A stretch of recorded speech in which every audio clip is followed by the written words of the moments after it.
Hello and welcome to the tutorial for ElectroBIM by Design Master.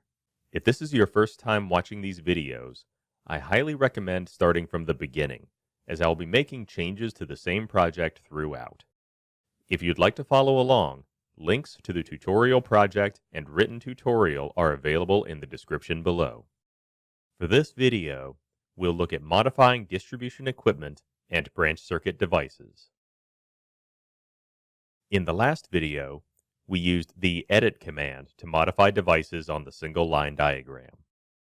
On the ElectroBIM design ribbon, that functionality is separated into the Panel Edit, Circuit Edit, and Instance Edit commands. We'll be working in the floor plan, but I do want to keep the single line over here to the side so that you can see how the changes we make get carried through. We'll start by making some changes to our utility transformer by selecting it and running the Panel Edit command. Using this command, you can set all of the necessary information for each distribution equipment, as well as the upstream feeder and any overcurrent protective devices. Sections for fault and arc flash calculations are included as well. We'll set the transformer size to 200 kVA, then go down to the Fault Calculations section. Set the Utility Fault at Device to Fixed, and enter 55,000 amps for the value. Setting a fixed fault value at the top of your distribution system is an important step for your fault calculations to be accurate. If you don't specify a value, ElectroBIM will go with a conservative calculation that assumes an infinite fault from the utility. Now, we need to make some changes to a couple of our panels. If you had one or more devices selected when you ran the Panel Edit command, the dialog box will only display the selected devices to cut down on load times. To view the rest of your distribution, press the Load Panels button. Next, we'll modify panel MDP and set the bus size to 400 amps. Then we'll go to panel DP and set that bus size to 300 amps. Now we need to modify the main disconnects for both of these. We can save a little time by holding the Control key and selecting panel MDP to pull up the information for both.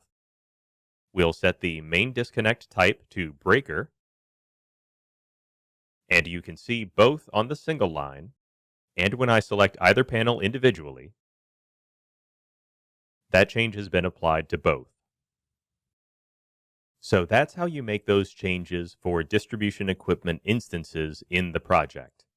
You can also front load some of that work by configuring these settings in the device families, so the information will already be set on each instance you insert across all your projects. We'll use the utility transformer again as our example. Select it, then run Revit's Edit Family command to open up the family. Once you are in the family, go to the ElectroBIM design ribbon and run the Family Edit command. The information you can set in this command depends entirely on the selected device type. So step 1 is setting this to Distribution Equipment Transformer. Then we'll go into the 200 kVA type and set the size to 200 kVA. It isn't in the list of default values, but we can set this to Custom and enter the value manually.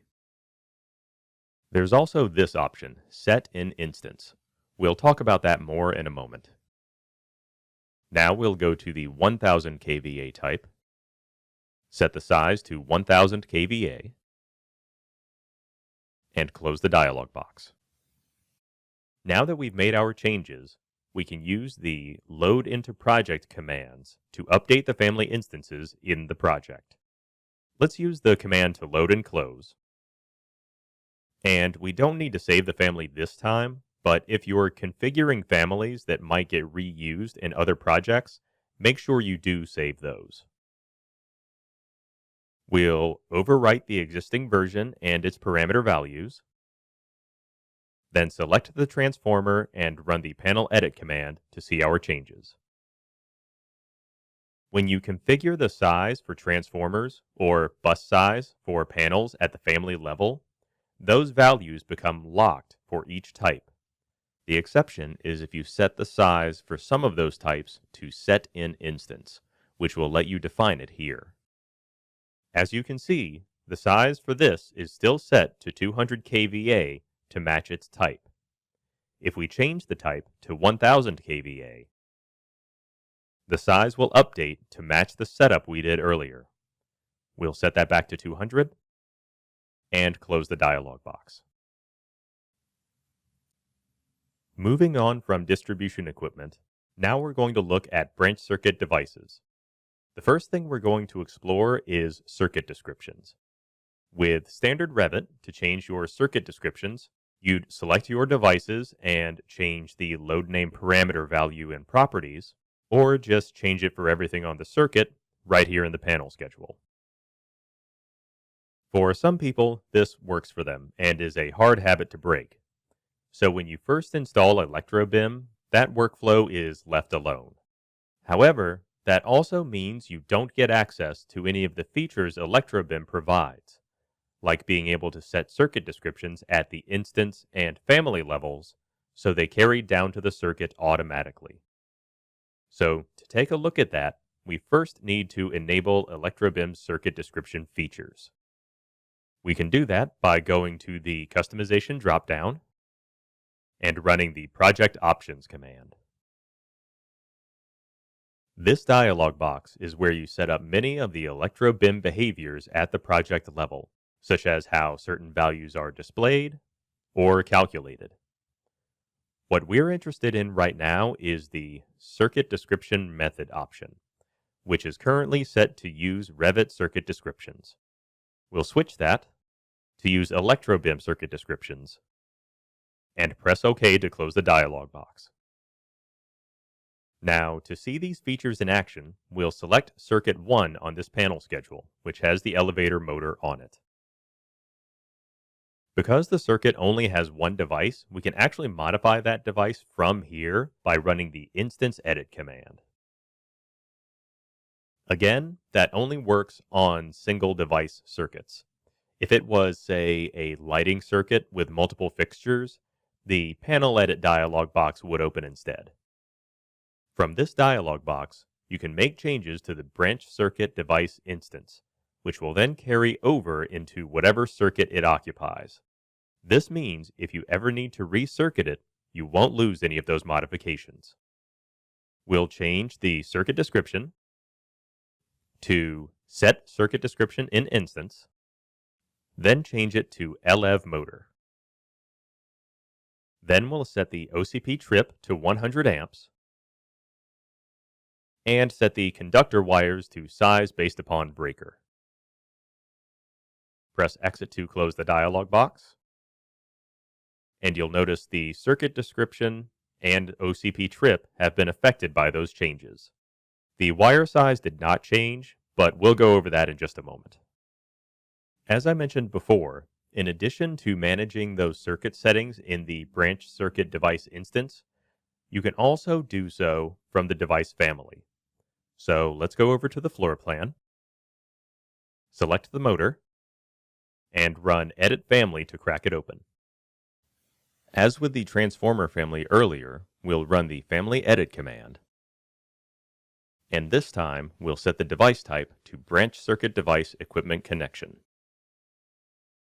which will give us all of these settings you'd typically see for motors and other equipment. We'll select the 3-phase 480 type, set the MOCP to 40 amps, the OCP trip to size as a motor compressor, so it doesn't exceed the MOCP we've set, and the conductor wires to size based upon loads. We'll press Exit to close the dialog box, then load the family back into the project, overwriting the existing version and its parameter values. When we go back to the panel schedule, everything is the same because it is still controlled by the work we did on the instance. To tell it to pull from the family, we'll run the instance edit command, set the OCP trip field to family default, and do the same for the conductor field. Notice the MOCP field is already using the family default because we didn't set an overriding value before. Press Exit, and the trip has changed to reflect the work we did at the family level. We can go back to the instance, set the OCP trip to 70 amps, and see how those instance level changes override the family level settings. Similar to how you can override family level settings at the instance, you can also override instance level settings at the circuit by running the circuit edit command. As you can see, the OCP and wire callout reflect the work we've done so far at the family and instance level for that device. Let's have a look at a different panel, like panel A. Using the circuit table, we'll select circuit 2, then add existing to the beginning of the circuit description. You'll notice the description and the description prefix fields have been populated with that information, and you can enter values in these fields directly if you prefer. We'll go over to circuit details to set the OCP trip to 30 amps, and we're done with that circuit.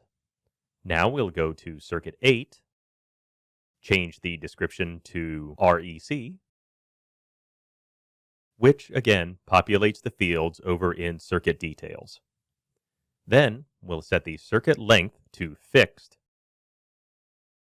and if we enter 160 for the value, a few things happen. Because we increased the length, the voltage drop went up, past the NEC allowed 3%. ElectroBIM then upsized the conductors from number 12 wire to number 10 wire to bring the voltage drop back down. We'll take a peek at how you can adjust that behavior in a later video. If we close out and go to the panel schedule for panel A, you can see some of those changes.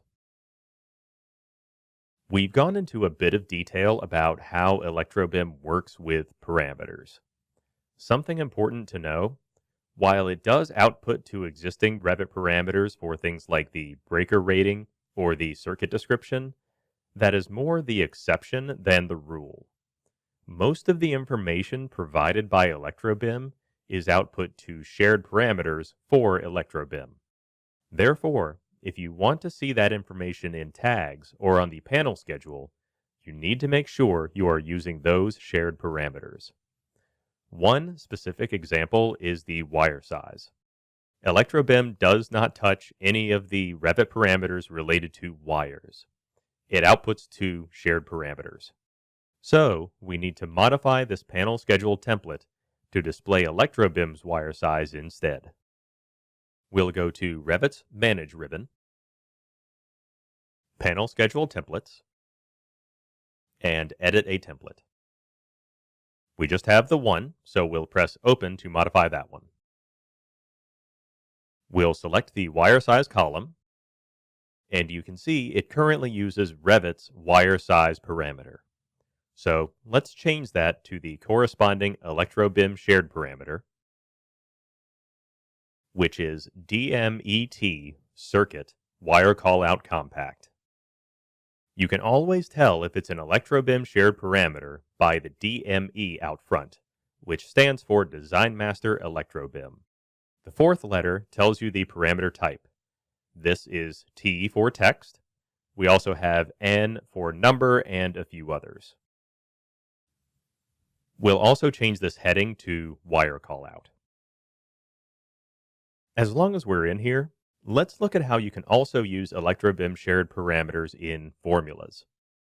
For the MCB rating field, some users like to display the panel bus size here if it's main lugs only, but display the size of the main disconnect breaker or fused switch if it has one.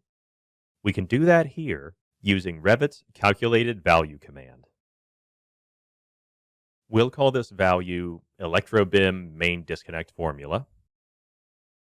Set the discipline to common and the type to text. For the formula itself, we'll paste in this if statement that says if this parameter is 0, meaning the panel doesn't have a main disconnect, display the bus size in amps. Otherwise, display the trip rating of the main disconnect. If you are following along and want that formula, or you just want to know more about it, there's a link to a knowledge base article in the description below this video. We'll press OK, which closes the dialog box and inserts that value into the template. Then we'll select Finish Template to save our changes, and go to Change Template, and press OK to refresh the definition for the panel schedule. We can see now that it's displaying the ElectroBIM wire callouts instead of Revit's wire sizes. If we run Panel Edit, set the main disconnect type to breaker, and the main disconnect trip to 90 amps, the formula we created is outputting that value. One last thing to show here. We've talked about how you need to make changes in ElectroBIM's commands and not by changing the parameters directly. Let's do a quick example of what that can look like. We'll go in and change the circuit description for A2. Doesn't matter what we put in because none of it's going to stick. We'll also change the trip value. And when we run the circuit edit command, none of those changes are carrying up. It still shows the previous description and rating. And when we close out, ElectroBIM pushes those values back out to those parameters, overwriting the changes we made. Those are the basics for using ElectroBIM's edit commands to modify your distribution equipment and branch circuit devices. In the next video, we'll dive into ElectroBIM's calculations, selective coordination features, and customization. See you there.